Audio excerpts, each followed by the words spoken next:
Welcome, Neuro Ninjas. Hope you're okay. This week's Neuro Ninja question of the week, drum roll please. How can I support my son or daughter to manage risk effectively? So this was from a parent of a young person who was 18, just passed their driving test, and it was that moment in the parent's life where they're thinking, how can I support them as they move into the adult world? And so we made this video in response to that brilliant question. So thank you for joining us. So how can I help my daughter make safer choices? And we're going to look in this video about how the brain networks connect and when in the week it's the best time to make decisions and choices about how we manage risk. So we make the best decisions in our prefrontal cortex, the area behind our forehead. So we are sitting in our prefrontal cortex when we're concentrating, doing our maths homework, when we're focused on our breathing, and that gives us access to a range of the brain's outputs and enables us to manage some of those outputs in a strategic way. We make the best decisions when we're sitting in our prefrontal cortex. We've got other networks in the brain, the emotional processing networks, level with our ears. We've talked about them before. They are where the emotions are generated. They are the brain's first pass at experience. We can't choose our emotional experiences, and emotion processing is about problem spotting, making sure we're avoiding difficult situations and moving towards situations that are going to help us out. Not necessarily the best place to make decisions, though. In the heat of an emotional moment is not the best place to make decisions. Humans make the best decisions when we're sitting across the two networks in our brain, when we're sitting across the thinking and learning brain, the blue bit, and the emotional brain, the yellow bit, connecting up in the mind-wandering network, and then we get to weigh decisions up and arrive at good solutions.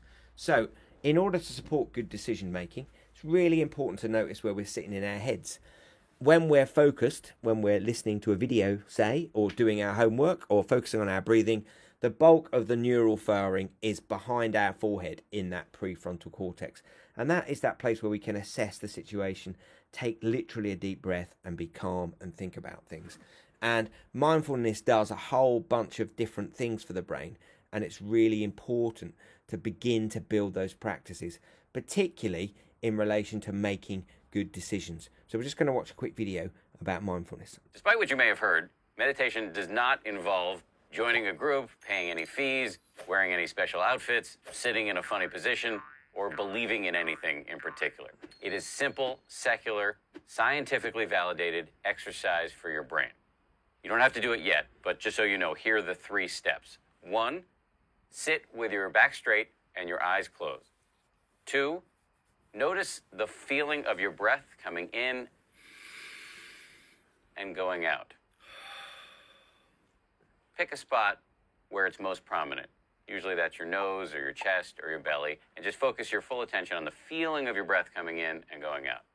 Now, as soon as you try to do this, your mind's going to go nuts. You're going to start thinking about, what am I going to have for lunch? Why'd I say that dumb thing to my boss?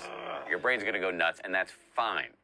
The whole game is to notice when you've gotten lost and to start over, and then to start over again, and again, and again. Every time you do that, it's like a bicep curl for your brain, and it shows up on the brain scan. Scientists have found this in the lab. It's also, by the way, a radical act. You're breaking a lifetime's habit of walking around in a fog of projection and rumination, and you're actually focusing on what's happening right now. Meditation is unlike anything you do in the rest of your life. Failure is actually success. As I said, the whole game is just trying, failing, starting again, failing, starting again. Here's my advice. You should be meditating every day, 5 to 10 minutes a day. That's it. This doesn't require some giant investment. I don't care how busy you are. You have 5 to 10 minutes to give this a shot. I guarantee you it will make a big difference.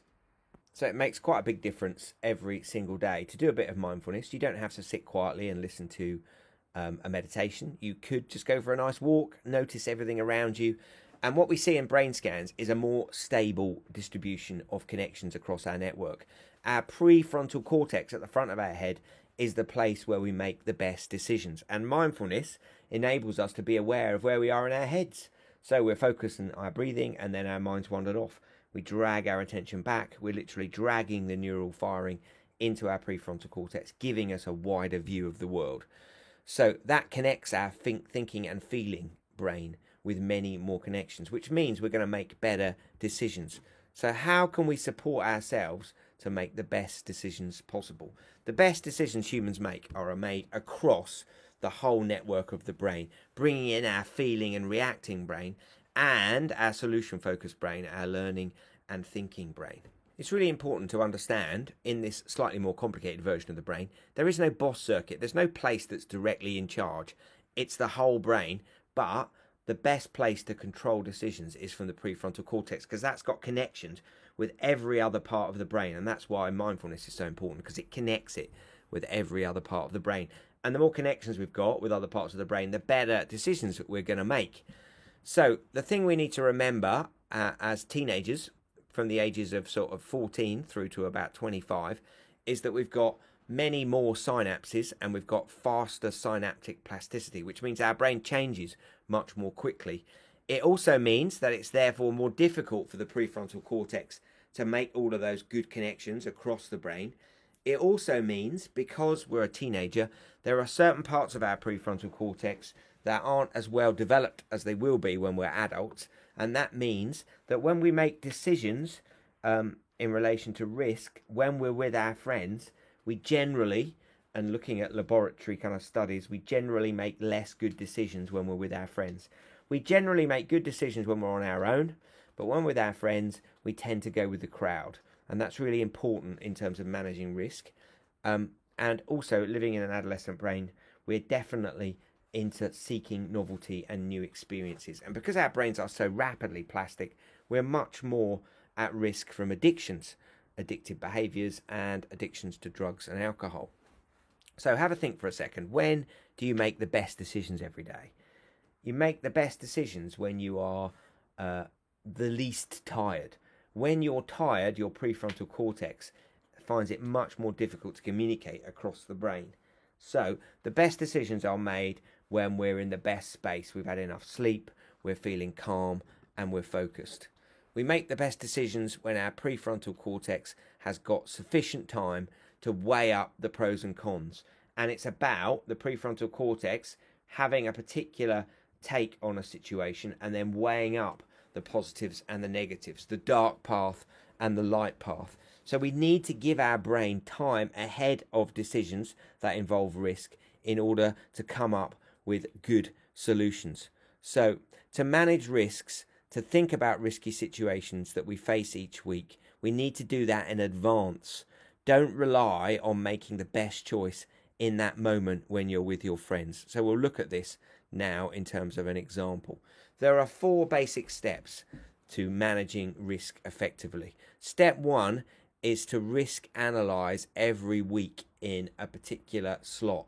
You might do it on a Sunday as you're planning the week. You might just think, well, I'm out on Thursday night, and there potentially there's an issue about how I'm going to get home. Am I going to drive, or am I going to get a taxi, or are we going to get a bus? Is there a possibility that somebody else can drive? It's really important to manage the risk ahead of time and make a decision based on your values when you're in your best space now, and hold that decision in the moment. So step 1, risk analyze every week in a weekly slot. The next time is the next moment really in terms of risk management is to balance the benefits and deficits in each situation. So, if you're thinking about a particular situation, say you're walking home from the seafront, it's late at night, you're going to be on your own. What's the best way of keeping yourself safe? Do you need to do that walk? Is there another way of getting home? Think through the benefits and deficits of every situation on that Sunday slot. What is the safe choice for your health, your well-being and happiness? What choice would you make now for that future moment? I'll get a taxi. I'll make sure that my friend can give me a lift, and seek support and tell people you trust about your decision. So when it comes to the moment, somebody that you care about and who trusts you and you trust them is going to remind you of the choices that you made back. So let's look at that in an example. say you're driving out to a pub with your friends later in the week, and that's really exciting. You're really looking forward to it. You're organising it all, and that's great.